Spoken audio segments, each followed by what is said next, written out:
दोस्तों ये जो जड़ है इसको लाल कपड़े में बांध करके आपको यहाँ पर टांग लेना है। आपके जो शत्रु हैं, जो भी बाधाएं हैं, जो भी दिक्कतें पैदा हो रही हैं, जो भी कुछ किया करा है आपके घर में आ रहा है, या फिर कोई शत्रु बाहुबली बन रहा है, जबरदस्ती आपसे पैसे की डिमांड करता है, जबरदस्ती आपको गीदड़ भभकियां देता है, या फिर जबरदस्ती आपको परेशान करने की कोशिश करता है, तो दोस्तों वो शत्रु भी आपके दूर होंगे। कि सारे के सारे शत्रु विरोधी आपके दूर हो जाएंगे, चाहे वो गुप्त शत्रु हो, चाहे वो सामने से वार करने वाले शत्रु हो, चाहे वो पड़ोसी हो।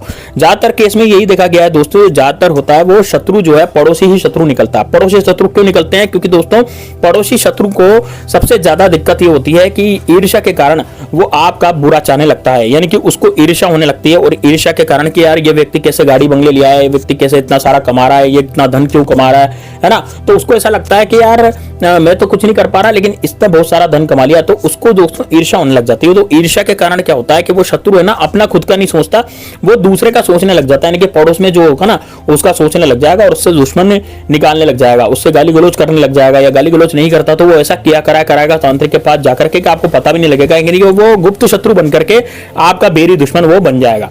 अब दोस्तों यदि जबरदस्ती आपको शत्रु परेशान करते हैं, आपको लगता है कि यार मेरे एक नहीं है, मेरे तो बहुत सारे शत्रु और चारों तरफ से मुझे घेरे हुए हैं, यानी कि मुझे काम ही करने दे रहे। यदि मैं नौकरी पे भी जाता हूं तो वहां भी मेरे शत्रु पीछे पड़ जाते हैं, है ना, वहां भी मुझसे लोग जो है वो धुतकार देने लग जाते हैं, या फिर बॉस के सामने अच्छे बनने के लिए, बॉस के सामने अच्छे बनने के लिए बॉस को भड़का देते हैं। उसके कारण क्या होता है कि आप के ऊपर बोझ जो है भड़क जाता है, जिसके कारण वो आपकी नौकरी भी खा सकता है दोस्तों, नौकरी से भी निकलवा सकता है। तो दोस्तों यदि ऐसा आपके साथ हो रहा है कि यार आप ही क्या हमेशा बुरा हो रहा है, आप ही की हमेशा दिक्कतें हो रही है और आप ही के सारे शत्रु पीछे पड़े हुए हैं, तो दोस्तों ये वाला उपाय आपके लिए होने जा रहा है। दोस्तों इससे आपके जीवन में जितनी भी दिक्कतें हैं, जितनी भी परेशानियां हैं, वो सारी परेशानियां दूर हो जाएगी और आपकी एक भी परेशानी आपके जीवन में नहीं रहेगी। तो दोस्तों किस तरह से उपाय को करना है, कैसे इस उपाय को करना, पूरा इस वीडियो में जानेंगे। इस वीडियो को लाइक करना, साथ ही में दोस्तों कमेंट बॉक्स में हर हर महादेव जरूर लिखने यदि आप महादेव बाबा के भक्त हैं, और दोस्तों इस वीडियो को लाइक करके ज्यादा शेयर करना।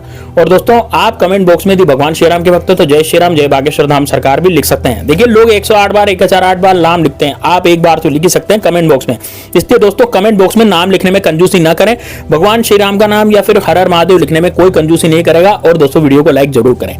चलिए दोस्तों बात करते हैं अब आगे कि किस तरह से इस उपाय को करना है। देखिए इस उपाय को करने के लिए सबसे पहले आपको क्या करना है, एक पौधा मैं आपको बताने जा रहा हूं, उस पौधे की जड़ आपको लानी है ना। तो आपने दोस्तों कुश का नाम सुना होगा। कुश जो होती है वो एक घास होती है ना, एक तरह की घास होती है, इसको कुशा भी बोलते हैं। तो भगवान राम के समय में जब लव कुश थे तो लव ही हुआ था, और तो कुश है कुशा से वाल्मीकि ने इनका एक जोड़ीदार बनाया था कुश से, और वो बन गया था कुशा, मतलब कुशा से बनाया था तो उसको बन गया था कुश। इसी तरह से एक घास जो है जंगलों में पाई जाती है, इसको हम ग्रहण के समय भी इस्तेमाल करते हैं। ग्रहण के समय जब यहाँ पर किसी खाने पीने की चीज में इसको डाल दिया जाता है तो ग्रहण का असर इस पर नहीं होता, इतनी तेज होती है दोस्तों यहाँ। तो आप क्या करें, इस कुशा की जो जड़ होती है, अब आपको इसके लिए जंगल में जाना पड़ सकता है, हो सकता है आपके गार्डन में हो, पार्क में हो, है ना। आपको यहाँ पर फोटो नजर आ रहा होगा, चित्र नजर आ रहा होगा किस तरह की कुशा होती है, तो आप इसको पहचान लीजिए कि भाई इस तरह की कुशा होती है और इस तरह की घास जो है उसकी जड़ हमें लानी है। तो जड़ कितनी लानी है, देखिए छोटी छोटी सी जड़ होती है इनकी, ज्यादा बड़ी जड़ नहीं होती, तो आप छोटी सी जड़ तोड़ करके ले आए, ठीक है। अब कब लाएंगे, देखिए इसका जो लाने का समय है ना, इसको लाने का समय है दोस्तों एक तो या तो मंगलवार के दिन या बुधवार के दिन, ठीक है ना, या फिर आप इसको शनिवार के दिन भी ला सकते हैं, ठीक है ना। तो उस दिन लाएं और उसी दिन आपको इस उपाय को करना है, ठीक है।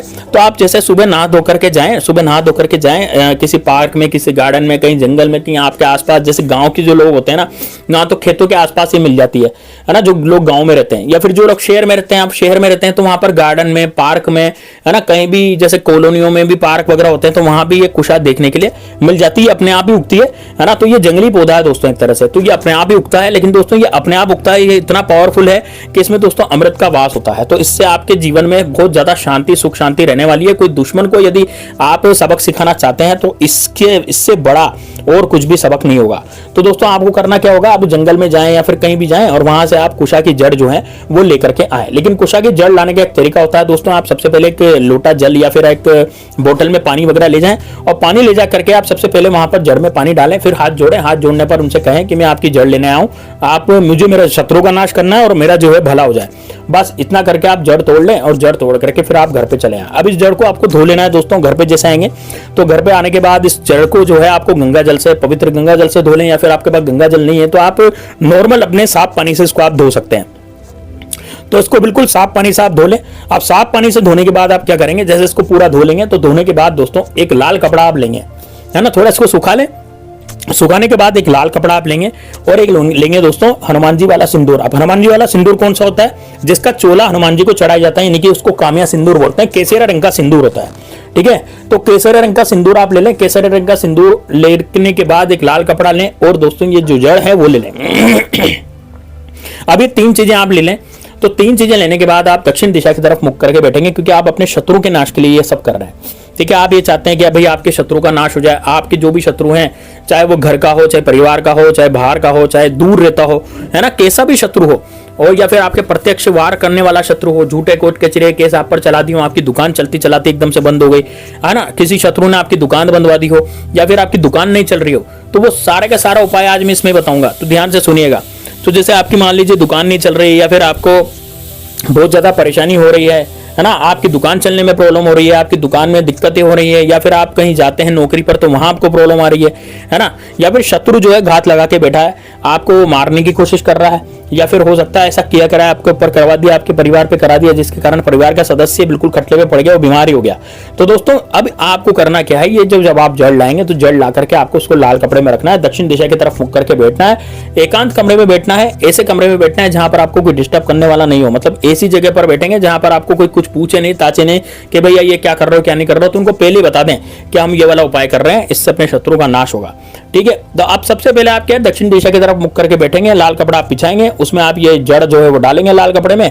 लाल कपड़े में जड़ डालने के बाद अब दोस्तों आपको क्या करना है, आपने जो हनुमान जी वाला सिंदूर लिया था, सूखा सिंदूर होगा दोस्तों, वो यदि आपको नहीं मिलता है, आपके पास नहीं है, तो आप बाजार से ला सकते हैं, 5-10 रुपए की पुड़ी आती है, तो वो सिंदूर को ले आए और जो सूखा ही सिंदूर आप किसी कटोरी वगैरह में निकाल लें और 5 बार उस पर सिंदूर छिड़केंगे, ठीक है ना। चिमटी से सिंदूर को उठाएंगे, उंगली की चिमटी से, और उसको 5 बार उस पर छिड़केंगे। एक बार उठाएं फिर छिड़कें।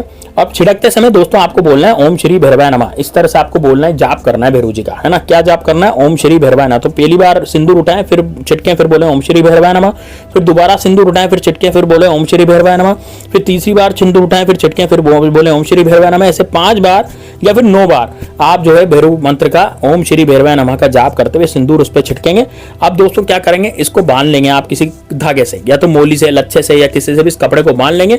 कपड़े को ऐसी पोटली बना लेंगे ताकि मतलब ऐसा नहीं लगे कि वो जड़ जो है बाहर निकल रही है ना, जड़ को हवा नहीं लगनी चाहिए। तो आप कपड़े से पोटली बना लें। पोटली बना करके आपको क्या करना है, इसको अपने मुख्य दरवाजे के भीतर की तरफ टांग देना है, दाईं दिशा में, यानी कि दाईं ओर, यानी कि आप मुख्य दरवाजे के भीतर की तरफ दाईं और बाईं 2 जगह होती है, तो आपको दाईं ओर इसको टांग लेना है। और टांगने के बाद दोस्तों बस आप चुप हो जाना है, आपको किसी से कुछ भी नहीं कहना कि क्या टंगा हुआ है क्या नहीं टंगा हुआ है। आपका जो शत्रु है वो 24 घंटे में इसका असर देखने के लिए मिलेगा। 24 घंटे के भीतर आपका शत्रु जो खत्म होगा। साथ ही में दोस्तों आपके घर में जो परेशानियां चल रही थी, जो शत्रु का जादू था, वो भी आपका पूरी तरह से खत्म हो जाएगा। दोस्तों यदि आप किसी मल्टी स्टोरी में रहते हैं, जैसे दिल्ली, बंबई, चेन्नई के लोग जो हैं, या बेंगलोर के लोग हैं, या बड़ी बड़ी मेट्रो सिटीज के लोग क्या रहते हैं, अधिकतर फ्लैट्स में रहते हैं। तो यदि आप फ्लैट में रहते हैं, मल्टी स्टोरी में रहते हैं, तो वहां पर क्या है, वहां पर आपका है ना दरवाजा जो होता है, मेन डोर जो होता है, वो अंदर होता है, मुख्य द्वार अंदर की तरफ होता है, यानी कि वहां से आ जा सकते हैं, बालकनी में नहीं आ जा सकते। लेकिन जो दोस्तों जो गंदी शक्तियां हैं, जो बेकार शक्तियां हैं, वो कहां से आती है, वो आपकी बालकनी से प्रवेश करती है उसमें, क्योंकि बालकनी ही खुला हुआ रहता है, आगे आसमान रहता है, ठीक है ना, आगे नॉर्मल व्यू जो है वो रहता है। इस कारण से दोस्तों आपको बालकनी के अंदर टांगना है। ध्यान रखिएगा दोस्तों, यदि आप मल्टी स्टोरी में रहते हैं, यदि आपका स्वतंत्र मकान है, तब तो आप मुख्य द्वार के अंदर की तरफ टांगेंगे, लेकिन यदि आप मल्टी स्टोरी में रहते हैं तो आप बालकनी के अंदर की तरफ इसको टांगेंगे। बस आपका जो काम है वो हो जाएगा दोस्तों। आपका जो शत्रु है वो पूरी तरह से निस्तानाबूद होगा। साथ ही में कुछ किया कराया कोई कराता भी है तो भी दोस्तों वो वापस चला जाएगा, और कोई शत्रु आपसे बाहुबली बनता है तो वो भी नहीं बन पाएगा। तो दोस्तों मिनटों का उपाय है, लेकिन उपाय बड़ा जबरदस्त है, बड़ा कारगर है, इसको जरूर कीजिएगा। मैंने आपको दिन भी बता दिया, तारीख भी बता दी, समय भी बता दिया, सब बता दिया। तो कमेंट बॉक्स में हर हर महादेव जरूर लिख दीजिएगा।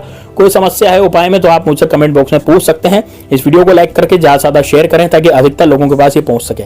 मिलते हैं नेक्स्ट वीडियो में, तब तक के लिए जय श्री राम, जय बागेश्वर धाम सरकार।